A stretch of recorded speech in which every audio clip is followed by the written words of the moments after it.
Hey guys, BRICS Summit 2024 is being hosted in Kazan, Russia. This summit can affect the entire world because de-dollarization is currently underway, emphasized by China, Russia, and Iran. Listen to what Dr. Ankit Shah is saying. I have the first question for you. Recently, the chairwoman of Russia Federation Council, Valentina Matviyenko, said that the upcoming US president election will not be the most important event of the year for the world community and will not determine the future course of history. The BRICS summit will be that event. And we all heard Putin said that the GDP of the BRICS now is 37%, beyond the group of 7, 29%. So do you think that this BRICS summit is much more important than the US election for the future of the world? That's my first question. Yeah. So as long as been my understanding of how democracies function in the Western collective, I believe the companies, the large corporations have grown themselves to a position where the Western elections or elected leaders do not have that kind of weightage in the decision making like they used to in the previous century, which is why the BRICS summit is a more important event than the US election. So I do believe that this is going to be the true starting point of multipolarity in the world, where Kazan will be remembered as across the globe for being the starting point. So we are looking at a lot of global South nations wanting to dig out their ancestral wisdom, which was suppressed during the colonization era, and they want to decolonize their minds now. So they all got independence in the previous century, but now decolonization of minds is the process which BRICS Plus will begin. And when I say decolonization of minds, I believe that each of the sectors, be it fashion, be it food, be it trade, be it movies, be it culture, be it clothing size, be it medicine, the nations want to come out of the Western standardization which were imposed on them for vested interest across the century.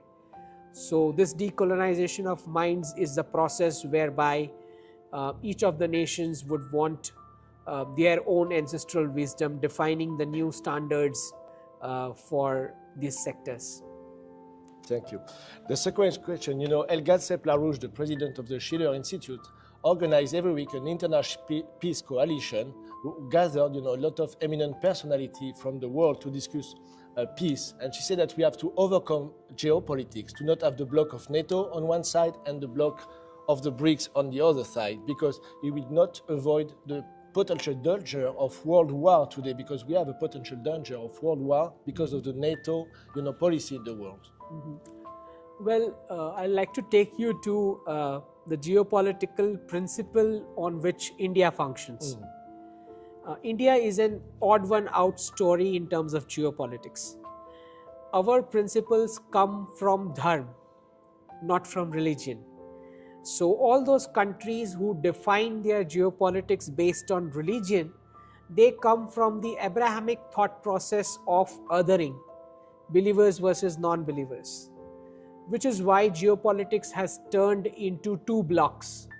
One they say is capitalist bloc, and other what they say is communist bloc. At least that is what the labels they have put. India doesn't believe in bloc kind of a system, because in dharma, there is no differentiation that you can make between individuals. In religions, you have this tendency of commandments where you separate a treatment based on believers versus non-believers. So our geopolitics do not follow this principle, which is why the Western collective is always confused why India is joining BRICS and SCO. And they keep on wondering why it's not working, why India is not coming to their side. Similarly, the Chinese nation consistently becomes confused why India always goes in Quad as well, and the Western collective also they go and sit. So it's a Hindu dharmic foundation which says that we are going to maintain our strategic autonomy. We are not going to play this groupism thing. And we do believe that India can become the bridge between the East and West for the exact same reason. Okay. So this is the country. This is the country which holds more gold than the entire central banks of the world put together. So we are holding the real currency, so to speak. Okay. This is the country which is the last one which has the youngest population in the world. The Americans have aged, the Russians have aged, the Europeans have aged, the Chinese have aged, the Japanese have aged, and Koreans have also aged. So what do you think, who's going to take care of the aged people? And where will the aged people park their money? Right? So India is that place which is going to attract investments across the world in this century. This is our century. And I believe that BRICS will become the stage from where India will be able to bridge East and the West. Primarily, if the BRICS nations are able to achieve coming out of the single country reserve currency international trade, a lot of bilateral conflicts in the world can be solved. Because it was the security of the US dollar trade which was giving the ability to the nations to misbehave with each other. Okay, once you are tied up with national currencies trade, your window of misbehaving with each other reduces. Yeah, it was my last question, because we have, which is critical in the world, is the total collapse of the Western economy with quadrillion in speculative assets, and we all know that the big debate around the world today is de-dollarization of the world economy with a new SWIFT system, a new national currency exchange system. Maybe you are working on that with the people of the BRICS? I think the BRICS nations are looking forward to promoting national currencies trade because our objective is not to target the dollar.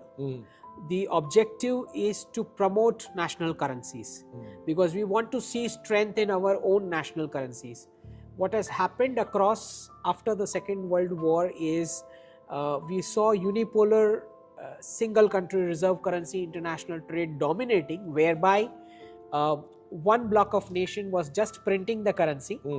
The others were using up their natural resources, polluting their countries, abusing their labor, and producing real goods and giving to the West. Now the other nations are saying, why don't you also pollute your country? Why don't you also use your natural resources? Why don't you abuse your labor as well? Why no need to take 5 vacations a year? Make some real product for us and we'll give you some real product. That is what this summit is about. Okay, great. Just one last word. How do you see the world with the eyes of the future, let's say 25, 50 years ahead for you? How do you see that? Well, I think 50 years from now, the conflicts would have reduced if we have achieved multipolarity. But we are going into a danger zone in the next 5 years right now because this is the first time a lot of accumulated military and covert might of the US is unable to figure out what its role is going to be in the new world order. So when a hegemon or a superpower is unable to find out its role, there is going to be a temporary disorder which is going to be very painful for international trade. I mean, just look, if a presidential candidate comes up with a coin, you can understand the seriousness of the crisis we are heading towards, right? So in my opinion, next 5 years, everything that the West established as, say for example, classroom to jobs model. This was established for colonies all across the world 400 years back with pound as a single country reserve currency. So everything that was established with a single country reserve currency formula, that is going to shut down. So I am predicting a complete wrap up of the Western banking system, a complete wrap up of the IT sector in the West, a complete wrap up of consulting sector in the West, and finally the education sector would be asked, why are you plugging humans between 4 walls for 15 long years when there are no jobs? So the last sector to fall is the education sector, and with that the 400 years cycle of which began with pound as a single country reserve currency closes with that. Okay. Thank you very much, Doctor. Thank you. Yeah.